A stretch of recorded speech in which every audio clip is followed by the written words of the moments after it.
Hello and welcome to my blog summary video on managing cancer-related pain. This is definitely the top symptom that I hear about in all of my assessments in clinic and through telehealth, so I figured that it's long overdue for me to share some tools with you on how to manage the symptom. First and foremost, pain is probably the most complex experience that humans have with cancer or without. We know in science, we define it now as a biopsychosocial symptom. So that means that your biology, your psychology, your social status all have multiple variables within them that drive a pain experience. So there's more contributors to pain than we can even start to imagine. So we have to treat it like a complex symptom. And so what is cancer-related pain? Well, we definitely know it's complex. It can be related to the cancer itself. The tumor can be pressing on a nerve, or there can be metastases in a bone or in an organ.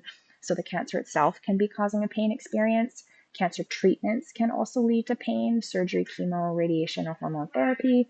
The condition I often treat is the hormone therapy related kind of joint and muscle pain that we see in breast cancer. Another concept that can lead to pain is just generally reduced movement. We know that stiffness, weakness, or kind of postural changes as a result of some of these treatments or the cancer themselves can often cause the pain cycle to become even more sensitive.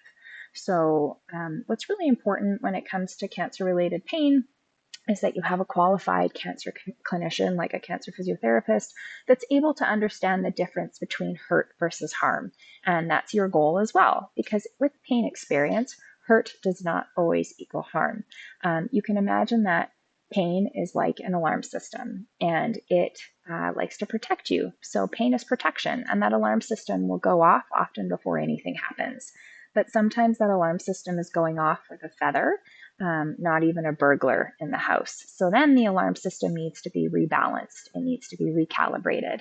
And that's where we can work together to try to calm down that alarm system. But we have to be bearing in mind as clinicians that sometimes these pain experiences can actually be telling us something. So that's when we're using our clinical reasoning tools to see, is this pain experience actually related to something that's a red flag?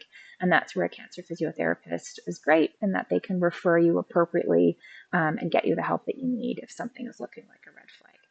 So the first tool that is very exciting, of course, is that movement is medicine. We know that exercise can help with pain. There's been multiple large meta-analyses done, 71 studies, 76 studies, and these big groups of pooling together multiple studies all show that there's a general to moderate kind of pain reduction in cancer-related pain with more movement and exercise, particularly a combination of aerobic and strength training. So exercise works. However, movement is medicine, but we need to be safe with guidance. So we talk a lot on my website about how to exercise safely with cancer. There's an entire blog piece on that you can access through these links, but also there's some general guidelines and a PDF I provide that just explains kind of how to even be assured that you're safe to start. Things like blood pressure monitoring, some blood work that can be done just to assure that you're in a safe state to even start stressing your body a bit, because after all, exercise is stress. Optimal stress can lead to strong adaptation, which is a beautiful thing, but we just want to make sure that you are safe to start. Benefits of exercising for cancer-related pain: less stiffness, less discomfort in joints and muscles, improved energy, mood, and sleep, stronger bones, better balance, reduced anxiety around movement. One of the things I also really love that's really important to note is that exercise can help with your improved confidence with returning to work. For a lot of people, that feels so daunting so far. And we speak a lot to this on a blog on returning to work. And starting to exercise can start to help you understand where you are capable, but also where you're limited. And that starts to allow us to create a really good graded plan and a timeline, a prognosis around returning to work. So it can be very helpful for that. Second tool that can really help with cancer-related pain is manual therapy. Manual therapy is a general term for having hands-on treatment. It's highly recommended that if you are to have manual therapy, this is by someone that has some cancer-related training or at least takes a very thorough health history.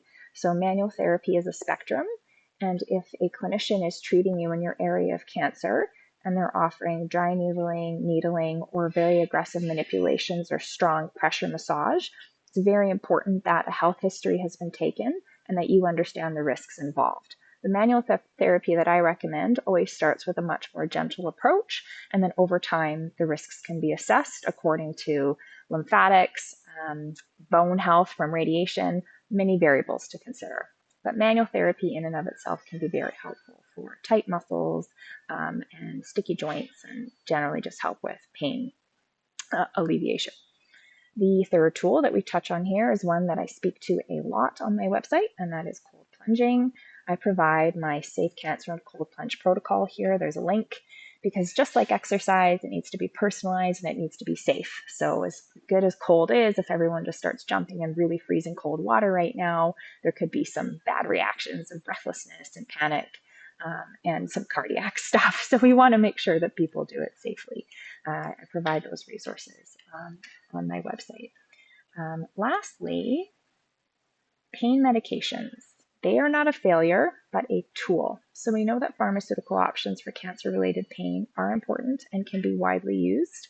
This is often in combination with other pain tools, like I've spoken to, manual therapy, exercise, maybe some cold exposure.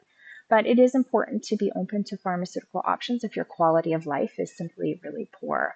The World Health Organization kind of uses this pain ladder of mild to moderate to severe pain.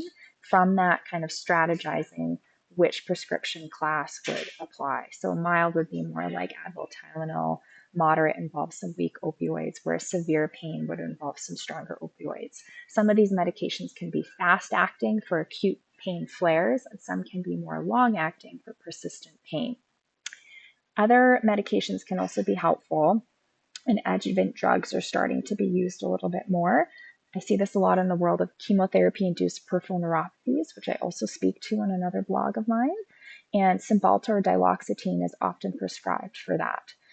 It's very important with pain medication that whoever is prescribing is part of your cancer care team and well informed of your overall treatment plan and the drugs that you're on.